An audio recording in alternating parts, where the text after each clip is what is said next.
শুভ সকাল বন্ধুরা। দেখেন যে কোরিয়াতে আপনার এটা কিন্তু একদম গ্রামের ভিতরের অবস্থা। আর গ্রামের ভিতরে আপনার এরকম ছোট্ট কি বলে বাস স্টপ সাইন, এই জায়গায় বাস থামবে, এই জায়গায় কিছুই নেই, দেখতে পাচ্ছেন। এটা একদম গ্রামের একদম ভিতরে, এই জায়গায় এসে বাস থামবে। এখানে দেওয়া আছে যে আর 2 মিনিট পর বাস আসবে, অ্যাপসে দেখা যাক।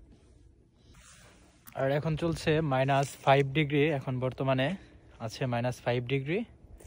তো আমি বাসের জন্য অপেক্ষা করতেছি, তো দেখতে থাকেন। কোরিয়াতে আমার একটা জিনিস ভালো লাগে যে তাদের কথার সাথে কাজে মিল থাকে। এই যে দেখেন বাস অলরেডি চলে আসছে, অ্যাপসে দেখালো 2 মিনিট, ঠিক 2 মিনিটের ভিতরেই বাস চলে আসছে। পরে আমি এখন অবশেষে বাসে ঢুকে পড়লাম। দেখতে পাচ্ছেন বাসের ভিতরের অবস্থা।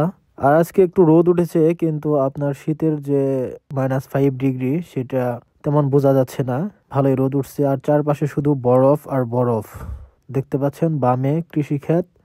আর বাসের ভিতরের অবস্থা খুবই চমৎকার। আরেকটি ইম্পর্টেন্ট কথা হলো যে বাসের ভিতরে কোনো শব্দ করা যাবে না, ফোনে কথা বলা যাবে না, জোরে উচ্চ আওয়াজ করা যাবে না, একদম নীরব থাকতে হবে। আর আপনাদের সাথে কথা বলতে বলতেই আমি চলে আসলাম আমার গন্তব্যস্থলে। দেখতে পাচ্ছেন এখন আমি নামলাম বাস থেকে, বাসটা চলে গেল। আর সবকিছুই খুবই চমৎকার, এটাই দেখানোর ছিল। সামনে আরো সুন্দর সুন্দর ভিডিও দেখার জন্য আমার চ্যানেলটি সাবস্ক্রাইব করেন এবং পেজটি লাইক করেন। খামসাহামনিদা।